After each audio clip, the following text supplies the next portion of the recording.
जीतता कौन है? कोई नहीं। हारता कौन है? उनके बच्चे मुसलसल जिंदगी की जंग हारते रहते हैं। आप कभी सोचते क्यों नहीं? आपका बच्चा KG first second 95%, third fourth 75%, fifth six 65%, 9 45%, 10 पास होने के वांदे। वो 95% वाला 10 से पहले पहले ड्रॉप आउट क्यों हो रहा है? और ड्रॉप आउट का रेशियो हमारे कौम में सबसे ज्यादा क्यों है? पहली बात तो हम शाम को दोपहर में स्टूडेंट से बताएंगे हम क्यों है। इसमें सिर्फ एक बात मैं कहना चाहूंगा, जिस आग में माँ बाप तेल डालते रहते हैं वो वही शॉर्टकट, जल्दी बड़ा बन जा, जल्दी बड़ा बन जा भाई, कुछ भी कोर्स कर, कोई भी कर, घर का चूल्हा नहीं जल रहा। अरे चूल्हा नहीं जल रहा आपका प्रॉब्लम है, उस चूल्हे का ईंधन आपका बच्चा क्यों बनेगा? वो है। लेकिन मेन जो रीजन है वो है घर का माहौल, घर के जो हालात हैं। सबसे माइन्यूट ऑब्जर्वर जो है घर के मामलात का, वो आपका बच्चा माइन्यूटली आपको सीरियसली और सिंसियरली आपको ऑब्जर्व कर रहा है। उसको बच्चा मत समझिए। हमारी कौम में मैं आमतौर पर देख रहा हूं कि बच्चे तो बड़े हो जाते हैं, माँ बाप बड़े नहीं हो जाते। वो जहां के तहां रहते हैं। क्या कहते हैं वे? हमारे जमाने में, हमारे जमाने में, हमारे जमाने में, हमारे जमाने में हम एक 100 पेज की कॉपी लेते थे, इधर हिस्ट्री लिखते थे, इधर ज्योग्राफी, बीच में सिविक्स। अरे जमाना गया। बच्चे बड़े हो रहे हैं, माँ बाप बड़े नहीं हो रहे हैं। तो हमारे जमाने में हमारे जमाने की रट लगाए हुए हैं, हम आ रहे हैं सारी चीजों की तरफ। जिंदगी और जमाने से सारी चीजों से कैसे मुकाबला करने को उससे सिखाना चाहिए। लेकिन पहले समझिए इस बात को, ये जो है हमारे घर जो है कोई स्कूल नहीं, कॉलेज नहीं, बल्कि यूनिवर्सिटियां हैं।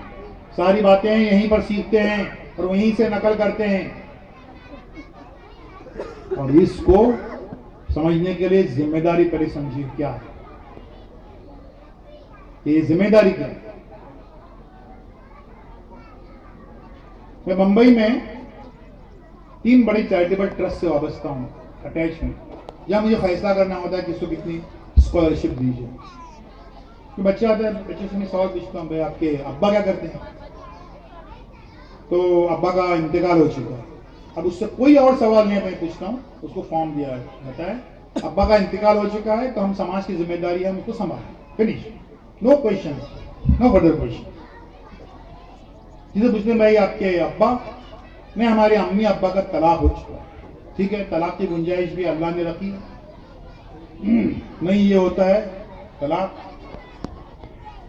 फॉर्म उसको भी दिया जाता है। किसी से पूछते हैं भाई आपके अब्बा, नहीं वो क्या बोले, क्या है, नहीं हमारे अम्मी अब्बा जो हैं वो सेपरेट हो चुके हैं। ये क्या बात है, सेपरेट है नहीं क्या? नहीं, अम्मी अलग रहती हैं, अब्बा अलग रहते हैं और कोशिश करते रहते हैं कि जहां पर भी हैं वहां से वो एक दूसरे को सताते बैठे। किसी पूछते भाई आपका अब्बा, भाई क्या तलाक सेपरेशन है? ऐसा कुछ नहीं है, एक ही घर में रहते हैं, लेकिन पिछले 6-7 सालों से अम्मी अब्बा जो है वो आपस में बातचीत नहीं करते। तो घर का कारोबार चलते कैसा है? तो अम्मी कहती हैं, तो बच्चा कहता है कि अम्मी मुझे कहती हैं कि अब्बा को बोलो लाइट का बिल आया है।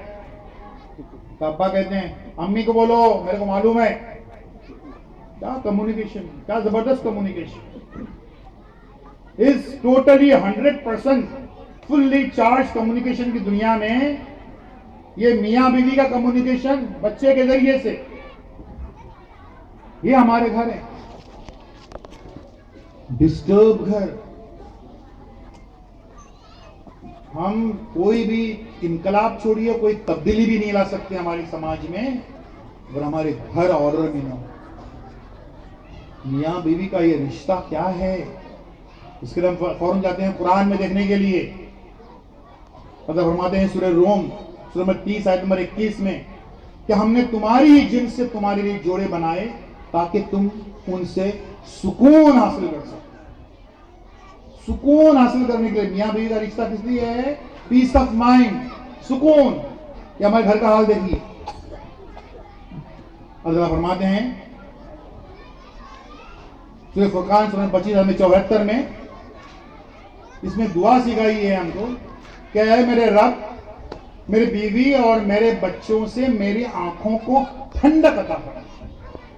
आंखों की ठंडक, पीस ऑफ माइंड, उसके लिए मियां बीवी का रिश्ता है। और हमारे घर क्या है? बॉइलिंग चेंबर्स, उबलते हुए चेंबर्स। कोई इनकलाब नहीं आएगा, कोई तब्दीली भी नहीं आएगी इस हमारे समाज में अगर हम अल्लाह की इन अहकामात को नजरअंदाज करके अपने हिसाब से ये घर चलाने लगे। नामुमकिन बात है। ख्वातीन हज़रात, ये जो औलाद आपको अल्लाह ने दी है, ये खेल खिलौने नहीं है, ये दिल बहलाने की चीजें नहीं है। ये क्या है? अगर फरमाते हैं सूरह तगाबुन सूरह 64 आयत नंबर 15 में, क्या है ईमान वालो? है ईमान वालो, ये जान लो कि तुम्हारा माल और तुम्हारी औलाद तुम्हारे लिए एक आजमाइश है। तुम्हारा माल और तुम्हारी औलाद आजमाइश है, टेस्ट है, ये खेल खिलौने नहीं। और आगे क्या कहते हैं अल्लाह ताला कि जो उस आजमाइश में कामयाब हुआ अल्लाह के यहां उसका बड़ा अजर है। तो ये जो है आपकी जन्नत और जहन्नम तय करने का ये पैमाना है, बैरोमीटर है। अगर आप अपने बच्चों की जो है वो तालीम और तरबियत में कामयाब हुए तो अब हाथ झाड़ नहीं सकते। हम क्या करेंगे? बच्चे हमारी बात जो है वो सुनते नहीं। अल्लाह फरमाते हैं सूरह तहरीम सूरह नंबर 66 आयत नंबर 6 में, ईमान वालों बचाओ अपने आप को। खाली अपने आप को बात नहीं करो, बात वहां रुकती नहीं है। ईमान वालों बचाओ अपने आप को और अपने अहल अयाल को, यानी बीवी बच्चों को, उस आग से जिसका ईंधन इंसान और पत्थर हैं। पत्थर की मिसाल दी गई, पत्थर जो कई कई महीनों के बाद जलते हैं, पत्थर वैसे आग में डाला जाएगा। बचाओ अपने आप को उस आग से, जहन्नम की आग से, और अपने अहल अयाल। खाली अपनी बात, हाँ नमाजें हो रही है, उम्रा हो रही है, इतना हो रहा है, बच्चा सुनता नहीं। हमारी बात हमारे बच्चे सुनते नहीं। आप उससे पल्लू झाड़ नहीं सकते। कुरान की ये आयत जरा कान खोलकर सुन लीजिए ख्वातीन हज़रात, कुरान की ये आयत कहती है कि हमारे बच्चे जो भी कर रहे हैं उसके डायरेक्टली और इनडायरेक्टली हम जिम्मेदार हैं। हमारे खाते में वो नेकियां और वो गुनाह जमा हो रहे हैं। आप बोल नहीं सकते कि देखो मेरा तो रिकॉर्ड साफ है, वो मेरा बच्चा है ना, वो काम से गया। नहीं, हम जिम्मेदार हैं उसकी। तो ये जो चीज है, ये जिम्मेदारी, इसको समझिए कि खेल खिलौने नहीं है, ये अल्लाह की तरफ से टेस्ट है, आजमाइश, एक परीक्षा है, उसकी जिम्मेदारी। और इसलिए कहा गया है कि इस जिम्मेदारी पर आपकी जन्नत और जहन्नम तक जो है वो दारोमदार है। अब उसमें होता क्या है सुन लीजिए ख्वातीन हज़रात, कि इसमें आखिर होता क्या है। क्या शिकायत है माँ बाप को बच्चों से और क्या शिकायत है बच्चों के माँ बाप से, हम दोनों जल्दी जल्दी इस चीज को कवर कर लेंगे। सबसे पहले देखते हैं कि क्या शिकायत है बच्चों को अपने माँ बाप से। सुन लीजिए, अक्सर हमारे बच्चे जो कहते हैं माँ बाप के ताल्लुक से शिकायत उनको यह रहती है, वो कहते हैं कि हमारे माँ बाप को पड़ोस का बच्चा बड़ा अच्छा है।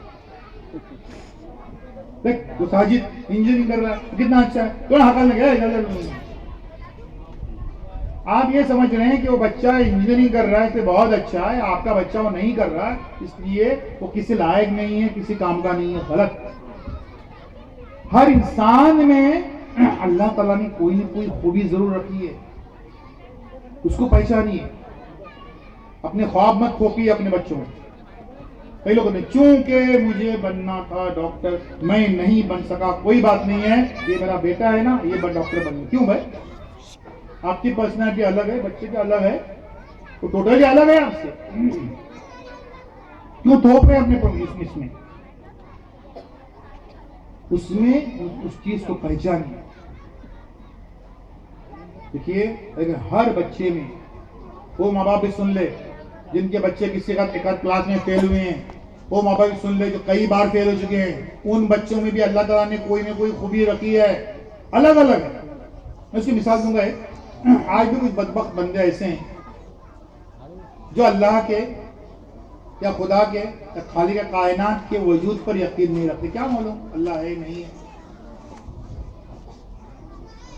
आज मैंने आर्टिकल लिखा है, पिछले 21 साल से लिख रहा हूं हर संडे को, जो 18 उर्दू के अखबारात में शाया होता है, महाराष्ट्र के इनकलाब में शाया हुआ है आज। उसमें मैंने स्टीफन हॉकिंग के बारे में लिखा है कि उनकी रिसर्च कहाँ पे रुक गई, उसके आगे हमको रिसर्च बच्चों को कैसे करनी है। लोग कहते हैं कि वो विश्वास नहीं करते थे कि खुदा है, ये वर नहीं है, और सबसे पहले तो स्टीफन हॉकिंग को विश्वास करना चाहिए था, इसलिए कि टोटली हैंडीकैप इंसान और इतने रिसर्च करे। तो ये मौजूदा साइंस तो मौजूदा में यकीन नहीं रखती, बोलते मौजूदा होता ही नहीं है। वो टोटली सारे एक आसार खत्म हो जाएं और यहां पर हल्की सी जुम्मिश, हल्की सी हरकत हो जाए, वो कंप्यूटर पर रिकॉर्ड हो जाए और वो रिसर्च है। मेडिकल साइंस ने, डॉक्टरों ने कहा था 1.5 से 2 साल, 21 साल की उम्र, 1.5 से 2 साल इनकी उम्र है, उसके आगे जिंदा नहीं रह सकते, ये मेडिकल साइंस ने कहा था। And he died at age of 76। कौन सी ताकत थी जिसने उनको जिंदा रखा? फिर मैंने कुरान के हवाले से एक बात बताई है, और वहां तक वो पहुंचे थे कि दुनिया में ये जमीन, ये सूरज, ये चांद, ये सितारे, ये सारी कहकशां, पूरी गैलेक्सी जो है वो एक मदार है, एक्सिस के अंदर चल रही है। दिन को ये हासिल नहीं है कि वो रात में शामिल हो जाए, रात को हासिल नहीं कि दिन में शामिल हो जाए, और कोई भी किसी चीज को डिस्टर्ब नहीं कर सकता है। हॉकिंग इस बात तक पहुंचे थे कि अगर ये पूरी कायनात में सिस्टम चल रहा है, उसमें अगर एक पिको सेकेंड, ये पिको सेकेंड में समझिए, एक सेकेंड का 10 खरबवां हिस्सा, सेकेंड में हो गया सेकेंड, उसका 10 खरबवां हिस्सा, उससे भी अगर ये कायनात डिस्टर्ब हो जाए तो कयामत आ जाएगी। मैंने आज लिखा है बच्चों को कि बच्चों, यहां तक हॉकिंग पहुंचे, उसके आगे की रिसर्च आपको करनी है। इससे मैंने हॉकिंग की जिंदगी से कई लेसन्स इनको भी लिए हैं, टीचर्स को भी लिए हैं। टीचर्स के फेवरेट नहीं थे क्योंकि वो टॉप में नहीं आते, ए ग्रेड में नहीं आते, उनका सी ग्रेड हो गया। तो टीचर्स जरा अपने आप में झांकें तो उनके सी ग्रेड के स्टूडेंट्स क्या कर सकते हैं। मैंने पेरेंट्स को लिखा था, मेरा हमें चैरिटेबल ट्रस्ट में पिछले 15 साल से मैं अटैच हूं, वहां पर आते हैं, नहीं हमारा अब्बा क्या नहीं कुछ नहीं करते। पूछिए कितनी उम्र है उनकी? 42 साल, 42 ईयर्स, कुछ नहीं करते हैं। नहीं उनको पथरी की शिकायत, तो हॉकिंग से कंपेयर कीजिए। नहीं उनको डायबिटीज का है, तो फिर नहीं 5 साल पहले उनको एक माइल्ड अटैक आया था, तब से ऐसे घबराए कि टोटल बेड रेस्ट, आराम करो। माइल्ड अटैक, उस पर total bed rest at the age of 42। तो कंपेयर कीजिए हॉकिंग से, आपको अंदाजा भी है कि आपके बच्चों के सारे ख्वाब कैसे चिकनाचूर हो रहे हैं। खासतौर पर वालिद साहिबान हमारे रिटायर हो रहे हैं 42 साल में, 44 साल में, 48 साल में, तो लाइलाज बीमारी का शिकार हॉकिंग थे।